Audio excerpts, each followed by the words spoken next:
Have you ever just looked at a decision from City Hall and thought, what were they thinking? It can feel completely random sometimes, right? Well, it turns out it's not. There's actually a hidden logic to it all, a kind of internal operating system that guides every single choice. And today, we're going to give you the decoder ring to figure it all out. I mean, this is the classic example, isn't it? You see this brand new, shiny, expensive-looking project go up downtown, but you've been driving over the same giant pothole on your street for like a year. It's so easy to just assume the city's priorities are totally backwards. But what looks like a weird choice from the outside is actually the result of a very specific and kind of predictable set of unwritten rules. And that's really the core idea here. We're not going to get into politics or ideology. Instead, we're going to work backwards. We're going to reverse engineer the whole decision-making process. By looking at what a city actually does, we can figure out how it decides to do it. It's a way of looking at things that's grounded in reality, not just, wishful thinking. So, when City Hall wants to get something done, what's on the menu? It turns out that pretty much every decision, no matter how big or small, is just a combination of 5 basic moves. Think of it like a toolbox. Let's open it up and see what's inside. Okay, let's break these down. First up, you've got legislative moves. This is the city acting as a rule maker, changing zoning laws, that sort of thing. Then there's administrative, which is a little different. It's about changing how they enforce the rules that are already on the books. Next is infrastructural, and this is the one we all see, building stuff like roads, parks, sculptures. Then there's programmatic, which is all about using incentives, like giving out grants to encourage people or businesses to do something. And finally, you have symbolic moves. Think of a city declaring a climate emergency. It doesn't build anything right away, but it sends a huge signal about the city's priorities. Pretty much every city action is some mix of these 5. All right, so a city has these 5 basic moves. But how in the world does it pick which one to use?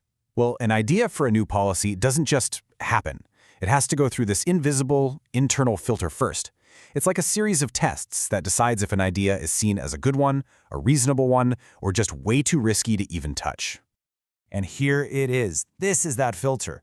Behind the scenes, city staff and politicians are constantly weighing every single proposal against these 5 questions. First, does it actually do any good? Does it solve a real problem? Second, can we afford it? What's the bottom line? Third, what about the local businesses? Will the Chamber of Commerce throw a fit? Fourth, the big one, political risk. Is this going to cost us the next election? And finally, and this is so important, can our staff even handle this? Do we have the people to pull this off? A policy has to make it through all 5 of these hurdles. So let's make this feel a little more real. Let's imagine somebody proposes a new law. It says all new large buildings have to have green roofs. Okay, great. It's got a clear benefit for the environment. But how does it hold up against the rest of that filter? Let's run it through the system and see what happens. First test, the money, the fiscal impact. Since this is a legislative move, it's just a new rule, the direct cost to the city's budget is actually tiny. The city isn't paying for the roofs, right? It's just making developers pay for them. So when it comes to the city's budget, our green roof mandate passes with flying colors. No problem there. But here's where it hits a brick wall. A mandate, a requirement, is a really visible and sometimes controversial thing. Developers are probably going to see it as a huge extra cost, and that can create some serious political blowback. This high political risk can act like a veto. It can kill the whole idea right then and there, even though it passed the budget test. Sometimes, one fail is all it takes. So what's going on here? Why did the green roof idea fail the political test but sail through the budget one? To get that, we have to look at a city's resources. The framework calls this municipal capital. And really, it's the fuel a city needs to get through those filters. And trust me, it's about a lot more than just money. Okay, first the obvious one, fiscal capital. This is literally the cash in the bank, the tax money coming in, and the city's ability to borrow. When this is low, like let's say 85% of the budget is already spoken for, well, then expensive projects are just not going to happen. It doesn't matter how great the idea is. Next up is political capital. Think of this as the level of public support and goodwill a city government has. A brand new mayor who just won a landslide election, they probably have a ton of this stuff to spend on tough, controversial decisions. But after a big, divisive fight, that capital can get all used up, forcing the city to play it safe for a while. Then there's administrative capital. And this one is the unsung hero or villain of City Hall. It's the staff's time, their expertise, their sheer capacity to get things done. If the planning department is already completely swamped, you can't just launch some complex new program. It's impossible. This is a huge, often invisible limit on what a city can do. A city simply can't do what it doesn't have the staff for. And finally, there's discursive capital. Now, this one's a little more subtle, but it is so powerful. It's the city's ability to tell a good story, a persuasive story that makes an action seem legitimate, necessary, and just right. It's all about framing. If a city can't convince people why something needs to be done, it's going to be a huge struggle to get buy-in, even for the best ideas. And right here, this is where it all comes together. This is where the decoder ring really starts to work. When you combine a city's available capital with that decision filter, you start to see these predictable patterns of behavior emerge. You can actually begin to decode your city's personality, why it always seems to choose certain types of actions and avoid others.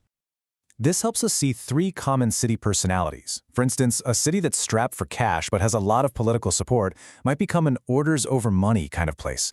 They'll pass new rules and ordinances all day long because rules are cheap.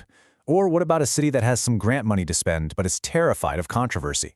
It becomes a projects over rules town. It'll build splashy new things but avoid any tough new regulations. And if a city's political capital is just really fragile, it'll probably lean into voluntarism, safe little pilot projects and endless strategic plans that don't really upset anyone. So what do you do with all this? I mean, this isn't just some abstract theory. It's a really practical tool.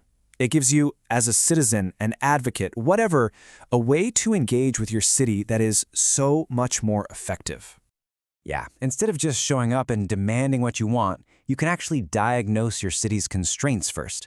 Is it low on cash? Okay, then maybe propose a new rule that doesn't cost the city much money. Is political capital the big problem? Then frame your idea as a voluntary partnership or a small pilot program. When you do that, you're speaking the city's language. You're making it easier for them to say yes. And that really gets to the heart of it all. It's about being strategic. It's about understanding the real-world pressures and limitations that are shaping every single decision.